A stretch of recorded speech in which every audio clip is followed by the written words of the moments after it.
Hello, welcome to May's monthly Q&A call. So we had a really good question from Tessa about how to see if there's any progress. And I think this is a really good question, and it's not only related to exercise, but I think it's really important that we are continually assessing the effectiveness of any treatment that we're providing. And so the things to look out for.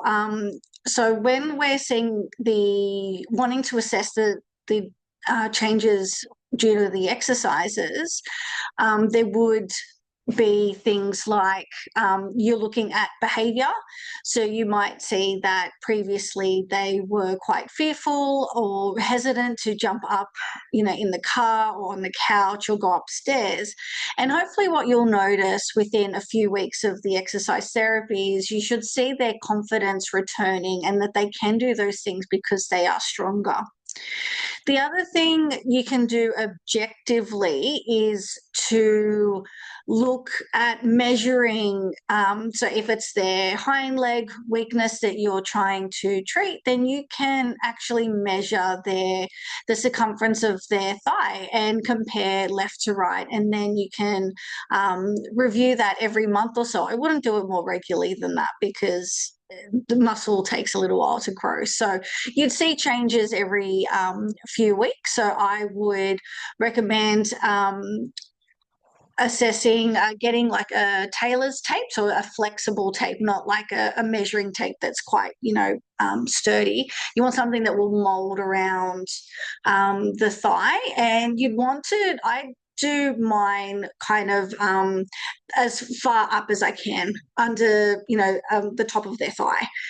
So under their bottom, kind of around there. So I will just make sure that it is done on both sides at the same height, because obviously the leg tapers, and so you don't want to be taking one up here and one down here because obviously they're going to be different.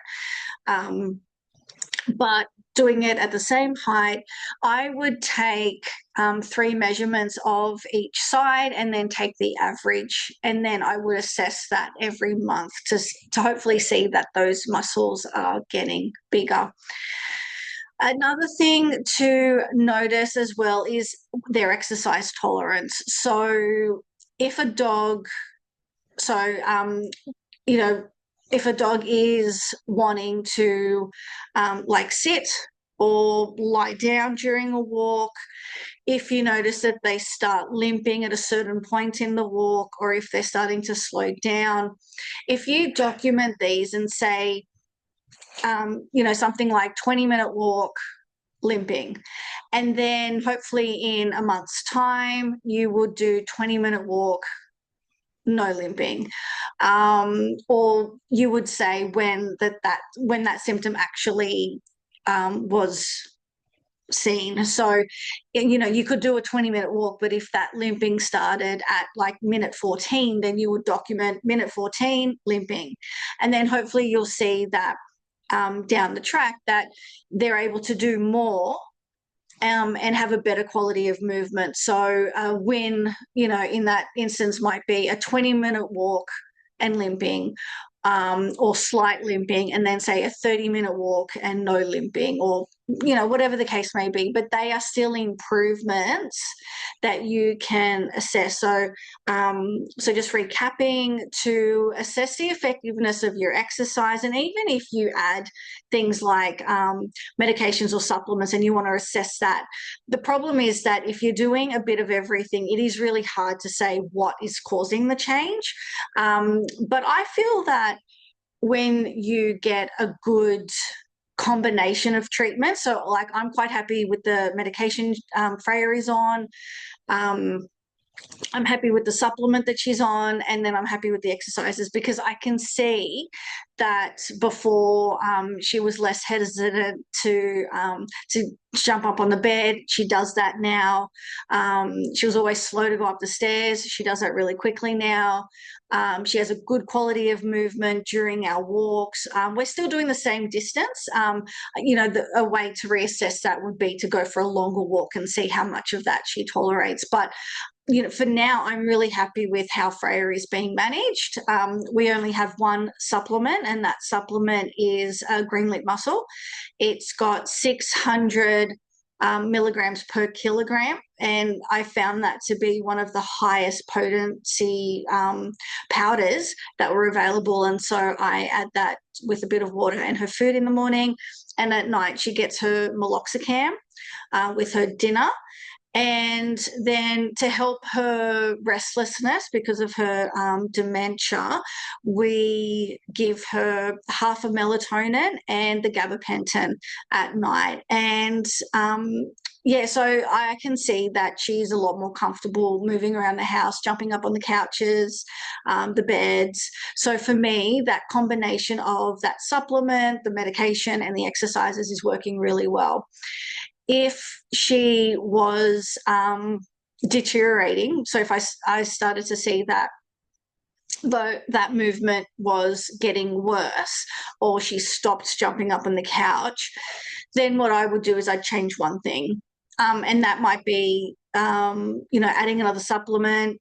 Knowing me, unlikely, because I'm not a huge fan. I would prefer to go straight to more of the medicinal resources. So I try adding a different medication.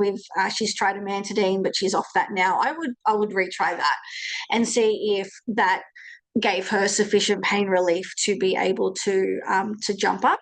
And then I would do that for a month and reassess. And if there were still no changes, then the next month I would say concentrate more on strengthening exercises and maybe doing them, sometimes twice a day, sometimes once a day. I'd increase the intensity, see how that went. So there's things you can try, but the best thing to do is to document and say what can they do now, and then you give them the treatment that you're giving them, and then you reassess. So again, it's behaviour, it's objective measuring of the thigh, and it's also exercise tolerance. So I hope that was helpful. I didn't get any other questions. So the one thing I did want to discuss is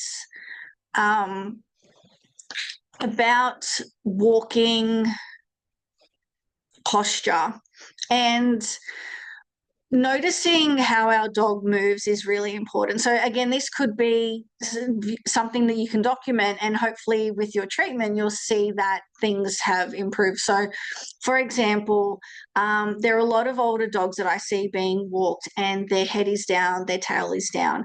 And I don't mean head down to sniff, like I mean they literally do not have the strength or the comfort to be able to lift their neck up. So they're lacking that extension.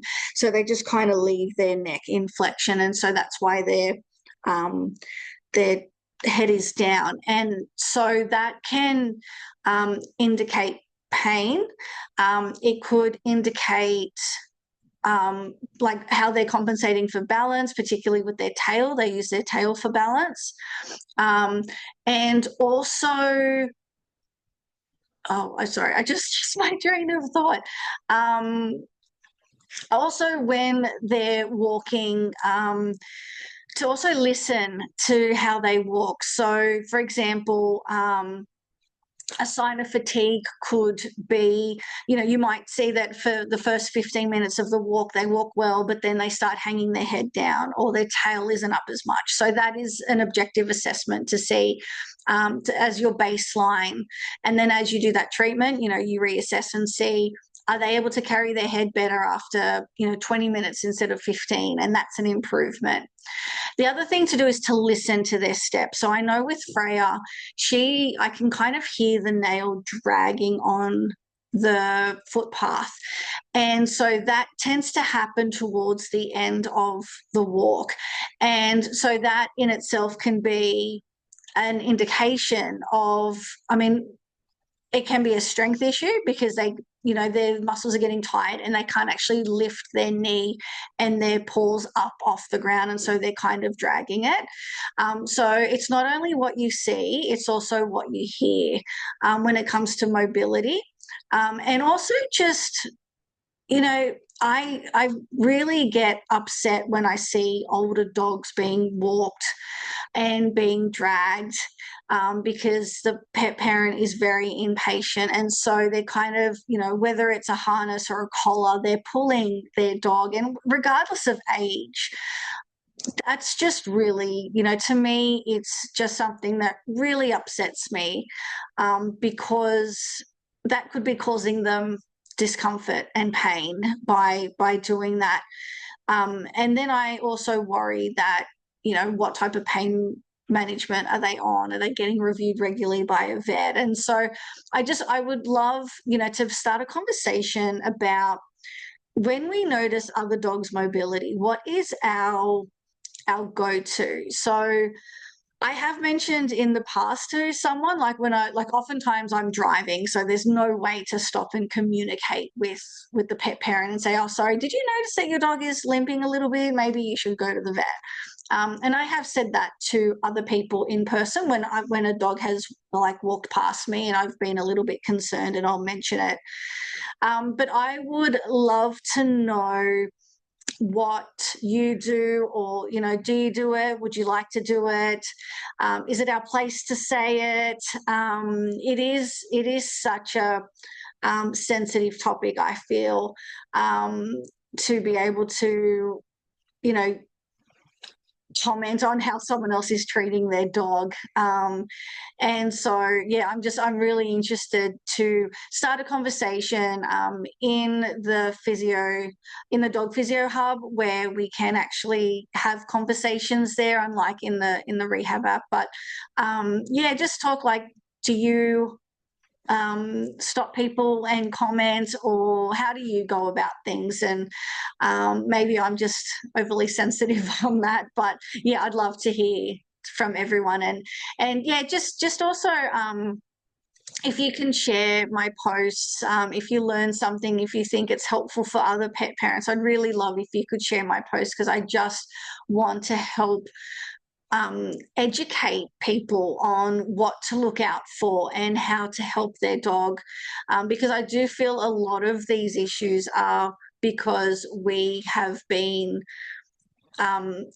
just misinformed in the past. And you don't think that it's like, oh yeah, that dog is fine or whatever. It's like, no, but they feel pain, they get arthritis, they and we just think that, oh yeah, dogs are fine and they're right and they don't show any signs of pain. And it's like, no, we need to educate people to be able to notice those signs of pain. So if you can share the content, if there's anything you'd like me to create, please let me know, because I'd really love to just keep fighting kind of that misinformation about dogs and their mobility and their pain, to help improve their quality of life.